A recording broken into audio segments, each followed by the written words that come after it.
Creating custom Pokemon for you!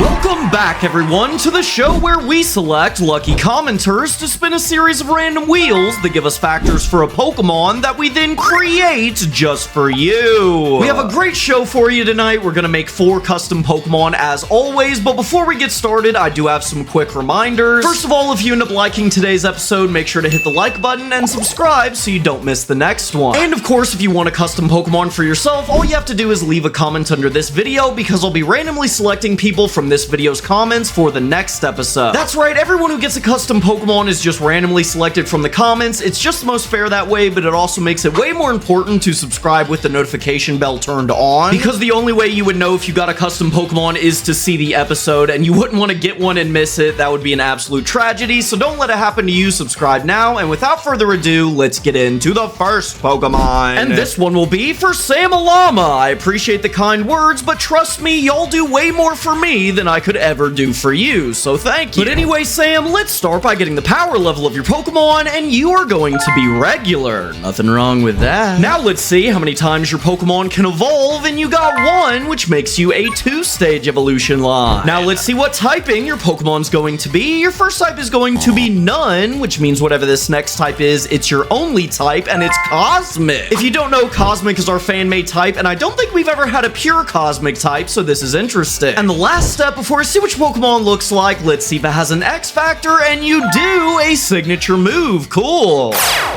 This Cosmic Anomaly is absolute proof that no matter what, every Pokemon has potential. The first stage of your Pokemon is Collapsor, the Debris Pokemon. These Pokemon are so small that they would fit in the palm of your hand. And in space, they're extremely common and can be found floating around pretty much everywhere. And because of this, they're seen as nothing special, a super weak Pokemon that's more annoying than anything. But what nobody knows is when they're exposed to a sunstone at nighttime, they evolve into Solor.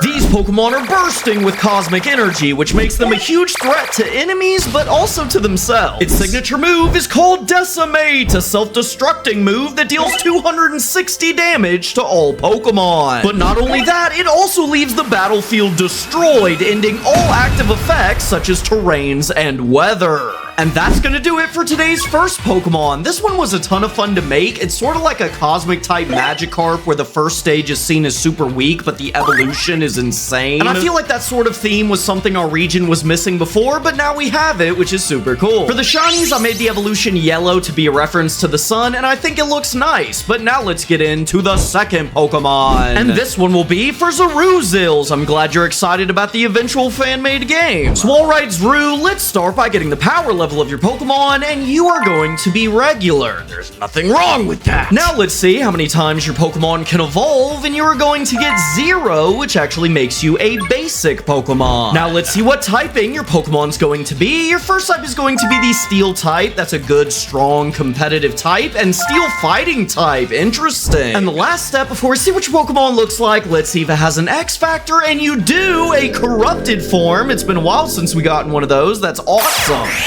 Get ready to meet my region's roadblock Pokemon. Your Pokemon is Terminat, the Boundaries Pokemon. These Pokemon are natural protectors and are often used to guard points of high interest in the Pokemon world. In fact, they can be found guarding most major routes, especially ones that connect to major cities. And unfortunately, it's the trust that people have in this Pokemon that was taken advantage of by the evil Cosmic Legendary, as it corrupted a Terminat, infusing it with the Cosmic type and causing it to rampage in front of the route that it's supposed to be protecting. And in my fan-made game, you'll have to face off against this beast if you want to cross a major route. So sorry, Snorlax, but the roadblocks in my game will be much crazier. And that's gonna do it for today's second Pokemon. Hopefully this one gives you a better idea of how I'm going to use corrupted Pokemon in my eventual fan-made game. Oh, and by the way, major update, I have completed the entire story for my fan-made game. I've written it all out exactly how I want it to go. I just have to do do the busy work now, but it's fully ready to be made, which is super exciting for me. I hope it's exciting for you as well. And for the shiny of this Pokemon, I went with a silver body to contrast the gold of the original, and the artist of this Pokemon is Drake, who can also be found on YouTube. But now let's get into the third Pokemon. But before we do, you might have noticed that I've never had a sponsored product or an ad read on my channel before, and that's not for like lack of people reaching out to me. I just have yet to find a product that I'm comfortable pushing on to y'all, honestly. I just feel like I want to be really confident about what I'm selling y'all to sell it. So for the time being, would y'all consider becoming channel members? I have a few of them already, and I'm super thankful for y'all. I'm right now working on getting some benefits for the membership. I'm working on a Discord and things like that. I have some cool stuff planned. But if you become a member right now, you'll be one of the first ones, and you'll be the first to like test out all those benefits, which could be pretty cool. You absolutely don't have to, but consider becoming a channel member because again, I don't have sponsors and it would be really cool. Again,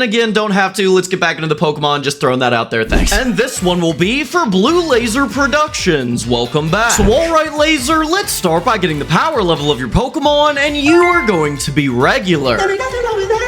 Now let's see how many times your Pokemon can evolve, and you got the split evolution. Whoa, that's like one of the rarest things you can get. That's actually high. Now let's see what typing the split evolution Pokemon's going to be. Your first type is the normal type. That's cool. I think it gets a lot of hate, but it doesn't deserve it. And you're actually pure normal type because your second type was none. And the last step before we see which Pokemon looks like, let's see if it has an X factor, and none this time.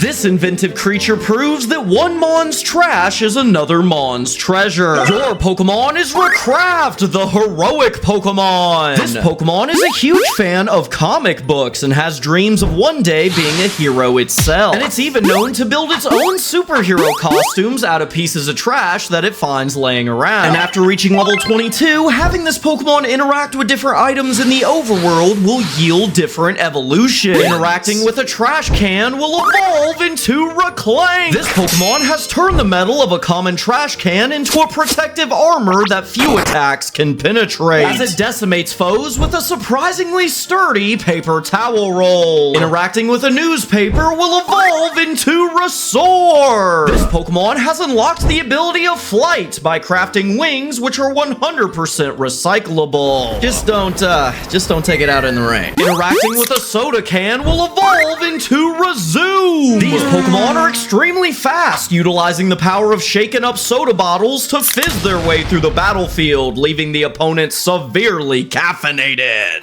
And that's gonna do it for today's third Pokemon. I love the idea of this one being like a small, weak Pokemon that invents its own superhero costumes out of trash, which leads it to evolve into a superhero. It just makes it super likable in my opinion and gives it a ton of personality. It was drawn by Seru Bell on Instagram. Make sure to go check him out. And for the shiny, I try to make them more colorful to fit the whole superhero vibe. But now let's get into the fourth Pokemon. And this one will be for random Aussie guy. Sooner or later is right now. So alright guy, let's start by getting the power level of your Pokemon, and you are going to be a fossil Pokemon. Cool. And it means that now we have to spin this wheel to see how many times your fossil Pokemon can evolve, and you got 0, so you're a one-stage fossil just like Aerodactyl. Now let's see what typing your Pokemon will be, besides of course the rock type, and it's the ground type. I don't think there's ever been a ground type fossil. That's pretty interesting. And the last step before we see which Pokemon looks like, let's see if it has an X factor, and you do another signature move. Hi. This Pokemon is technically not a fossil, it's a fossil. Your Pokemon is Amalgaton, the amalgamation Pokemon. This Pokemon's body is made out of several different fossils, which it wears as some sort of protective shell. And in fact, it's known to hoard and protect fossils, often to the displeasure of archaeologists who are just trying to do their job. Its signature move is called Fossil Cannon. This move has Amalgaton firing out a fossil from its body, which has a different effect based on the fossil it's been given to hold while using this move. For example, if Amalgaton is holding the Claw fossil, the fossil that revives Armaldo, this move will deal 60 rock type damage followed by 60 bug type damage. But if it was holding the Shield fossil, the fossil that revives Bastiodon, it would deal 60 rock type damage followed by 60 steel type damage. And this applies to the secondary types of all the fossils, which makes this move super versatile. And that's gonna do it for today's fourth Pokemon. This is one of those Pokemon that's built around a signature move, which is really cool because the signature move, in my opinion, is super interesting. It was drawn by my friend The Panio, who you can find on Instagram, and for the shinies, we sort of swapped the color of the two rocks. But that's gonna do it for today's episode, y'all. I hope you enjoyed. If you did, make sure to hit the like button and subscribe before you go, and if you want to watch more episodes, there's a bunch in this playlist. I'll see y'all in the next episode, but until then, peace.